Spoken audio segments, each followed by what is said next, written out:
Manchester United kembali harus tersungkur di hadapan sang rival sekota. Ia bertandang ke markas Manchester City, pasukan Erik ten Hag mesti kalah dengan skor 3-1. Sempat unggul terlebih dahulu melalui Marcus Rashford, namun pada akhirnya perbedaan kualitas antara kedua tim membuat City mampu membalikkan keadaan melalui duo ABG mereka, Phil Foden 2 gol dan Erling Haaland 1 gol. Nah, buat MU sendiri, kekalahan ini membuat langkah menuju keempat besar jadi makin tersendat. Sebaliknya buat City, kemenangan ini membuat asa mereka buat menempel Liverpool tetap terjaga. Lebih dari itu, kekalahan ini seolah membuka mata Erik ten Hag kalau emang skuadnya ini masih kalah kelas dibandingkan City. Oleh karena itu, ia nggak perlulah mencoba melakukan hal-hal aneh layaknya Jurgen Klopp. Sebab bagaimanapun, kapasitas pemain MU ya emang masih sejauh ini.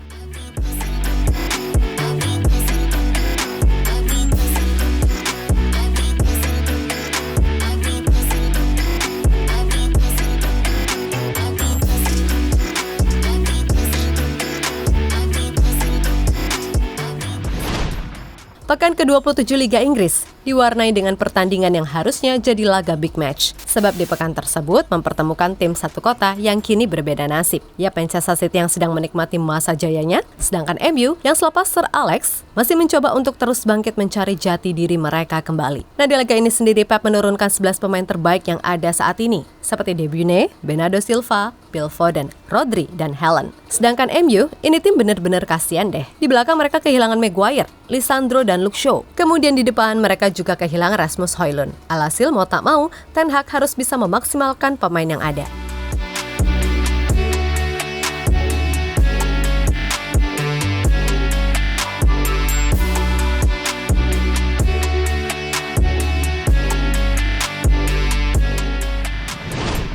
Yap, dari sisi formasi, City kembali menurunkan formasi 3-2-4-1 andalannya. Sedangkan MU 4-2-3-1 dengan Bruno yang didapuk menjadi false nine. Secara permainan, udah ketebak dong kalau Manchester City pasti akan lebih mendominasi penguasaan bola. Namun secara mengejutkan, MU malah mampu unggul duluan. Usai sepakan roket Rashford di menit ke-8 gak bisa dihalau Ederson. Tertinggal 1 gol, jelas membuat City makin ngegas. Namun banyak banget peluang emas di babak pertama yang terbuang sia-sia, termasuk peluang Haaland yang udah di depan gawang yang udah lowong, malah yang ada, ia melakukan tendangan jumpa fans. Alhasil skor 1-0 bertahan hingga babak pertama kelar.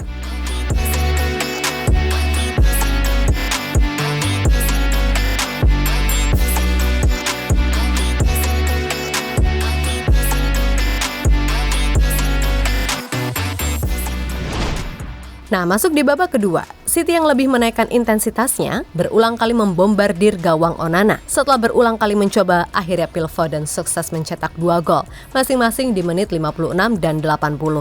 Lalu akhirnya, Haaland sukses mengunci kemenangan 3-1 melalui golnya di menit 90+1.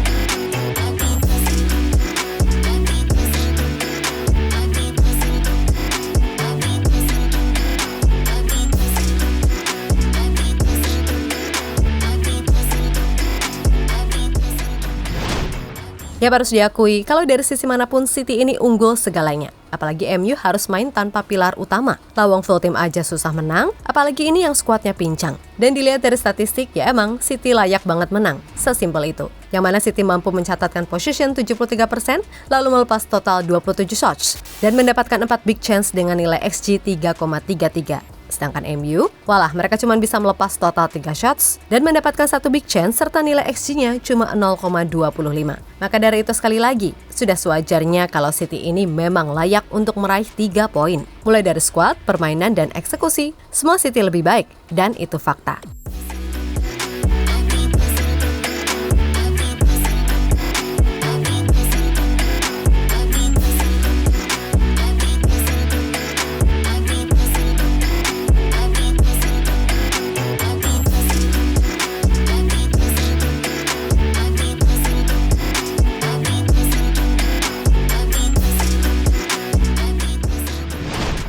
Di sisi lain, Pep Guardiola sendiri mengaku senang dengan hasil ini. Khusus buat Foden, Pep sendiri menaruh rasa kagum luar biasa kepada pemain 23 tahun tersebut. Dan ia pun sebelumnya udah yakin kalau ini pemain bakal jadi pembeda di laga ini.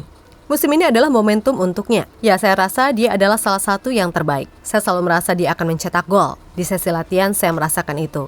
Sekarang dia memenangkan pertandingan. Untuk menjadi kelas dunia, Anda harus memenangkan pertandingan. Dia hidup untuk bermain sepak bola. Dia selalu mencetak gol, dan sekarang dia memenangkan pertandingan. Di Bournemouth, dia luar biasa. Hari ini dia melewatkan beberapa peluang di babak pertama dan menjadi sedikit cemas. Tapi dia kembali dengan sangat baik di babak kedua, ucap pelatih asal Spanyol tersebut.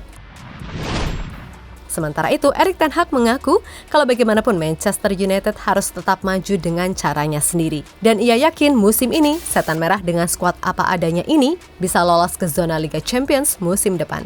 Ini bisa menjadi perubahan yang cepat. Kami akan melakoni laga final lainnya dan mencoba untuk mendekat. Kami harus melakukannya. Kami harus memenangi pertandingan-pertandingan kami. Posisi kelima juga bisa menjadi posisi untuk Liga Champions, sehingga kami harus berjuang untuk itu. Tahun ini kami benar-benar berkembang, dan Anda harus mendapatkan beberapa poin. Setiap orang bisa mengalahkan siapa saja. Kami harus bangkit kembali, kami harus menunjukkan ambisi. Kami ingin menjadi tim nomor 1, dan kami pikir itu adalah ambisi yang bagus. Sekarang, kita harus mempunyai strategi untuk menyelesaikannya. Saya pikir Anda selalu bisa belajar dari lawan yang sukses, dan Anda harus melakukannya jika ingin naik ke level yang lebih tinggi. Tapi pada saat yang sama, kita harus melakukannya dengan cara sendiri. Ini adalah klub berbeda, dengan lingkungan berbeda, dan DNA berbeda. Dan Anda mengambil hal-hal yang bisa sukses, dan Anda mengintegrasikannya ke dalam model Anda sendiri, ucap Ten Hag.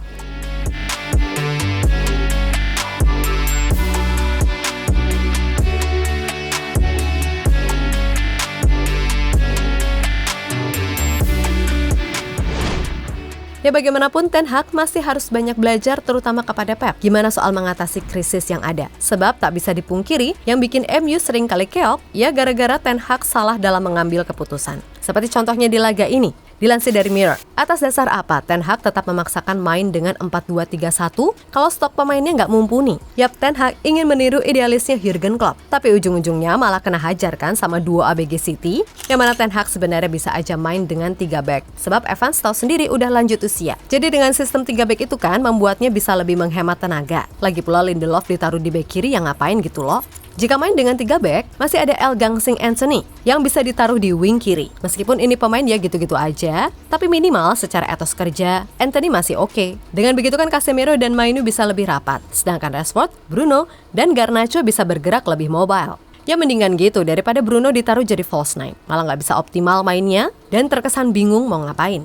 Meskipun di babak pertama MU bisa menahan, tapi ya Pep Guardiola nggak mungkin sepolos itu dong. Dan terbukti di babak kedua, taktiknya mampu membuat City comeback.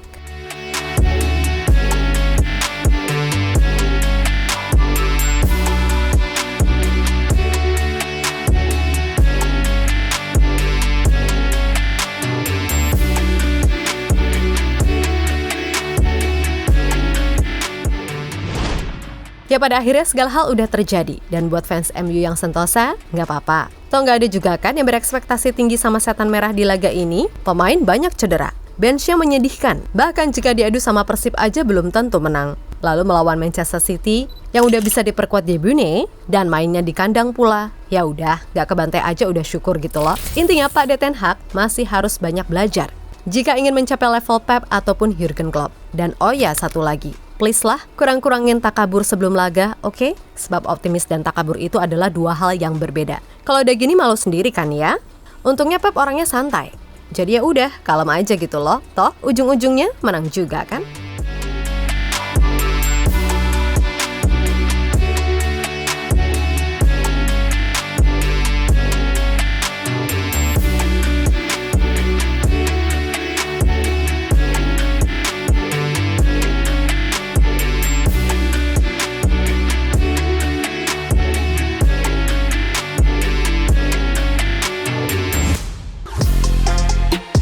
Halo, izin iklan sebentar ya guys. Jadikan ruangmu bernuansa Timnas. Temukan beragam poster dinding, sepak bola dan Timnas dengan desain menawan, kualitas premium dan harga yang tidak akan menguras kantong. Segera klik link Shopee di deskripsi video ini dan dukung Timnas dengan sepenuh hati. Mulai dari dinding rumahmu.